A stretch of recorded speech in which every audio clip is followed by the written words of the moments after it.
If you're in your 30s making more money than you ever have before, but somehow your bank account still doesn't feel impressive, this video is probably about you.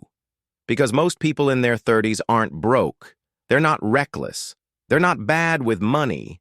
They're just making one mistake that quietly cost them about $50,000. And the scary part is, it feels like the responsible thing to do. My name is Adam, and I spend way too much time thinking about why people with decent incomes still feel financially behind. If you're someone who feels like you're earning more, doing everything right, but still not getting ahead the way you expected, make sure to hit the subscribe button and give this video a thumbs up if this helps you out, because this mistake is insanely common and almost never talked about. Here's the thing. The $50,000 mistake is locking in a permanent lifestyle too early. That's it. Not blowing money, not bad investing, not credit card debt. It's deciding, usually in your early 30s, okay, this is my life now, and then building fixed costs around that assumption. Once those costs are locked in, they quietly slow everything else down. Let's say you're 31 or 32. You get a raise, or a better job, or both. So you upgrade. A nicer apartment or a house, a nicer car, slightly better everything. Nothing crazy. Maybe it's $600 more per month for housing, $400 for the car and insurance, $300 for lifestyle stuff. That's about $1,300 per month. It doesn't feel dangerous. It feels adult. But over a year, that's $15,600.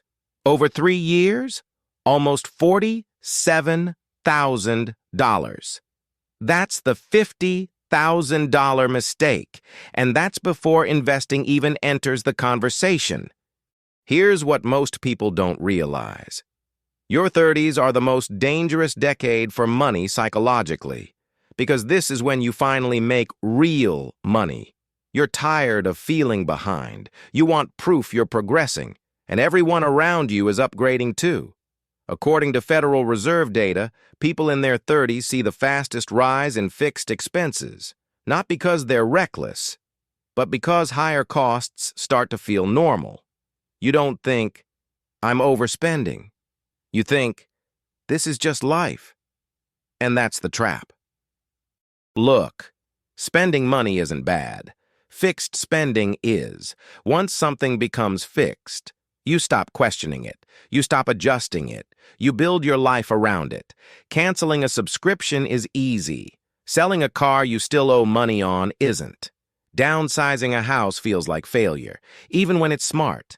So people adapt. They save a little less. They invest a little later. They tell themselves they'll catch up eventually.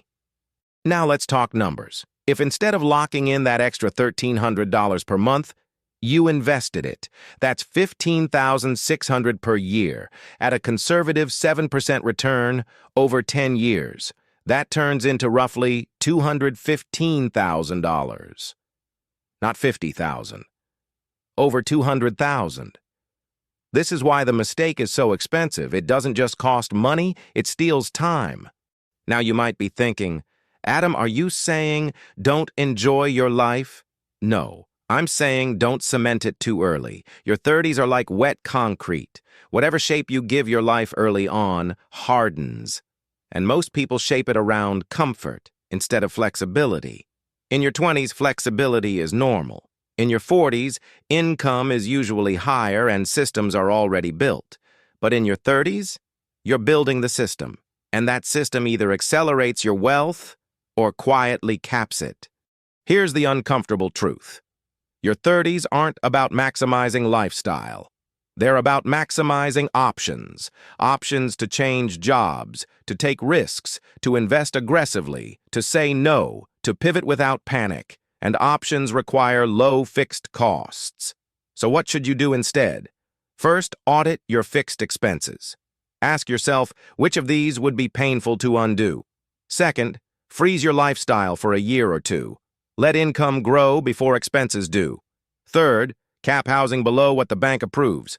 Banks don't price in freedom. They price in risk. And finally, delay permanent decisions. If it's hard to reverse, slow down. If you're in your 30s and you feel behind, you're not failing, you're early. As long as you don't lock yourself into a life that slows compounding before it even gets started. Your future self doesn't need you to look successful right now. They need flexibility, momentum, and time. If this helped, hit like, subscribe for more straight talk money content, and I'll see you in the next one. Because wealth isn't built by flashy moves.